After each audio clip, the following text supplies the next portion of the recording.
Hello, welcome back to Women Developing Brilliance, the spirit of business. Today, and actually this whole week, I wanted to do something a little bit different and share a previously recorded live stream all about how to reduce overwhelm starting today. It is a 5-part little mini series that's around 10 to 15 minutes per day. Today is going to be day 1 of the series. And then every day this week, I'm going to share another part of this 5-part series so you can start to chip away from something that actually chips away at you and your energy. You can start to recognize, notice, and be proactive so you don't get buried under this emotional heaviness of overwhelm. I hope that you enjoy the series. If you do, absolutely head on over to lovethepodcast.com/brilliance to rate and review the show. Enjoy. Hello. I hope this message finds you with a smile on your face. I'm Casey Rossi, a mindset and leadership coach, and I help women, leaders, CEOs, and entrepreneurs go from people-pleasing perfectionists to profitable powerhouses. And this week, I wanted to do a series of just short, actionable tips that are going to help you reduce overwhelm. Because this time of the year in particular, I am seeing a lot of people and clients struggle with overwhelm. And at first, I was just going to do one main live stream on this topic. And then I realized that part of overwhelm is just really having too much information, too much to process. And so I wanted to break it down into bite-sized nuggets and just do one simple, actionable tip per day, every day this week. So you're in for a treat because Monday through Friday this week, we're really going to be unpacking overwhelm.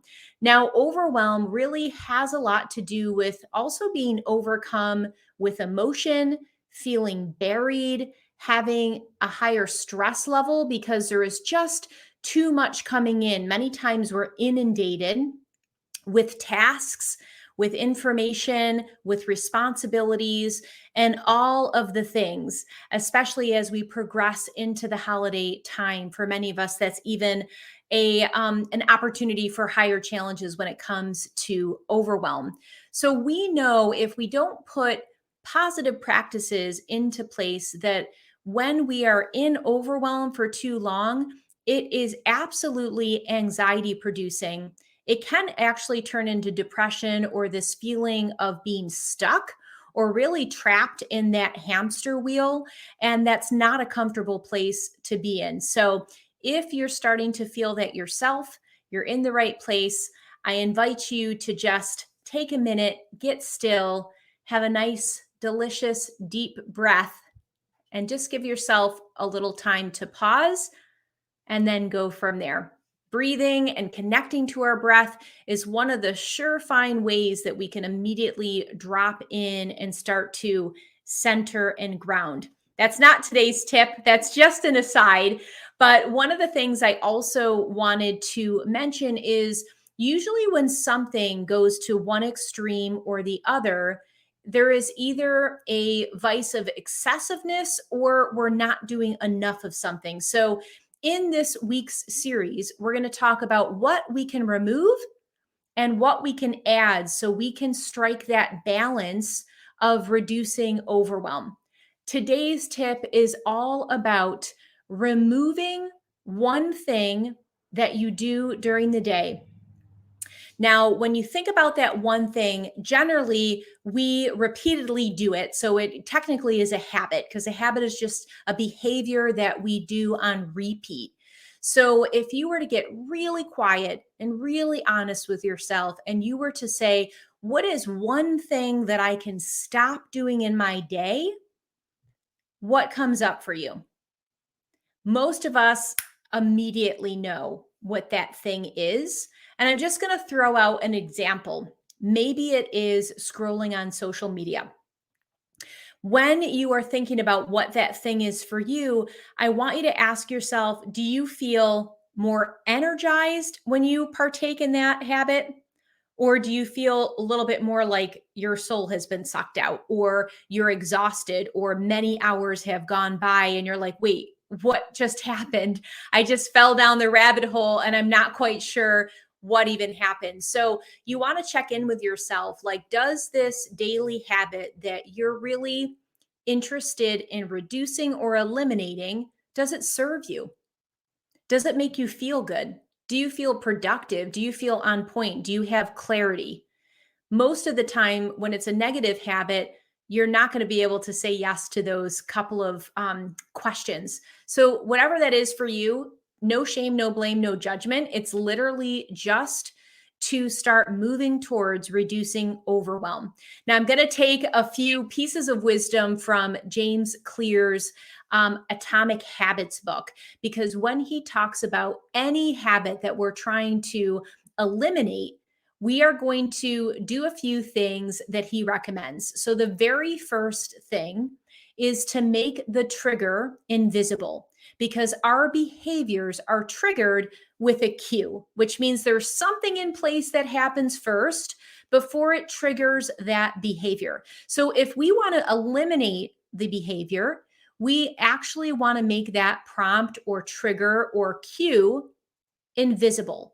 So, for example, if we're using that social media scrolling piece as one of our little examples, what would we maybe do to make it invisible? One of the things we can do is turn off our notifications, because there will no longer be there. There will be no longer having those fly windows coming in on our desktop alerting that this, that, and the other thing happened. So that's one thing that we can absolutely do.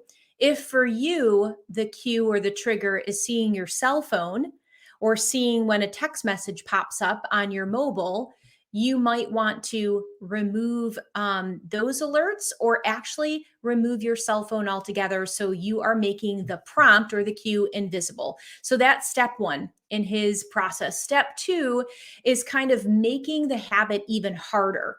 So putting an obstacle between you and that automatic response to do the habit, whatever the habit happens to be.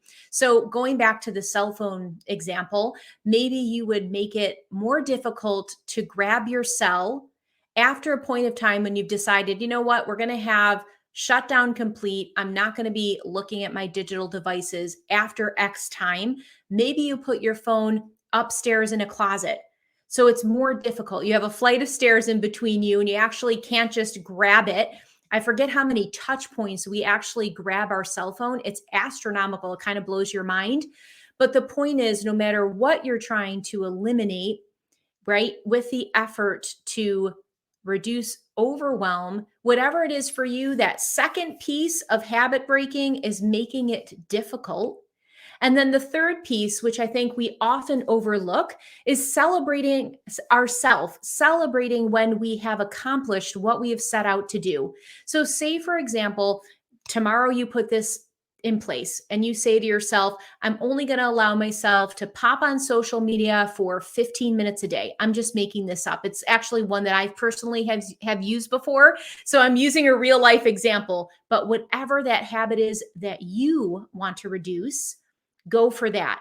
But say, for example, in this one, you're only going to be looking at social media for 15 minutes a day. Awesome. You would have that set time, and say you complete that, like you've put that separate piece in where you've made it more difficult to do it. You've turned off your notifications and you stuck to it. Instead of just being like, oh, okay, whatever, you want to celebrate that. You want to be like, man, that's awesome. You want to check in with yourself. How do I feel? And give yourself a little time to feel the difference. You may feel amazing day one, but I guarantee if you put this in place, you're going to definitely feel a difference after 3 days, 5 days, 7 days, fill in the blank. You're going to have longer give back when you have more longevity in it. What I mean by that is you're going to start to see results in a greater, deeper way when you practice this on a more consistent daily basis. So you want to put that celebratory piece in where it's like, man, that's awesome. Check in with yourself. How do I feel? And The flip to that third aspect of acknowledging your win is also acknowledging if you weren't so perfect. It's like, okay, yeah, I screwed up. I was on for an hour and a half. I totally lost a huge period of time. I was only going to go on for 15 minutes on my lunch, and an hour went by and I missed the goal. That's okay, right? We are not perfect. We are not robots. And it's literally just gathering information and trying again the next day. So, if you follow my work at all, you know that I'm a massive believer of the Kaizen philosophy, which is never ending improvement. So, if you miss the mark, if you're having a difficult time deleting that one habit that is not supporting you, no problem. Tomorrow is another day. When the sun rises, you get another opportunity to try again. So, my one tip today, in the very first day of our series of 5 tips on how to reduce overwhelm, is to silence out some noise, be really honest with yourself, and clarify for yourself what is the one thing that you can stop doing today that you know is going to actually help you feel better and reduce overwhelm. That's the tip today. Definitely reach out to me, share what that is so I can support you and hold that sacred space for your success. And tune in tomorrow for tip number 2, because I guarantee by the end of this week, you're going to start to feel better. You're going to start to reduce your overwhelm, and you're just going to be on your way to some positive momentum. All right, my friends, until tomorrow, breathe joy.